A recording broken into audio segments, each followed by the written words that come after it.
Background checks are one of the most frequently debated areas, and we see lots of claims regarding background checks. I think lots of employers and lots of businesses will run a background check, which could be a criminal background check or it could be a verification of education, but there are some very specific rules on what you can do, when you can ask, what happens if a background check is returned with certain issues or problems, how you can use those, and more specifically, what the employee or the applicant needs to know after the background check comes back.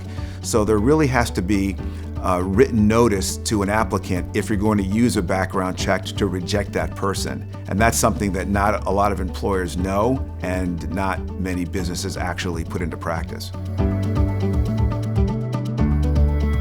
In many places around the country, an employer is not allowed to ask salary history in the first interview.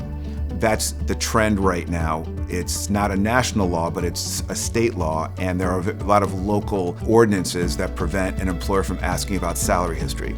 This is related to gender discrimination. So under the assumption that, for example, women get paid less than men, if a woman comes into an interview and she's asked about salary history and she says, I'm making $50,000, very often the employer will say, well, that's fine, you're making 50, we'll give you 52 for the job. But what they're really doing is they're perpetuating the unequal pay between women and men. So the salary history bans these days prevent an employer from asking that salary history in the first interview. They have to wait until after they make an offer of employment to get into salary. That's not the law everywhere right now, but that's certainly the trend.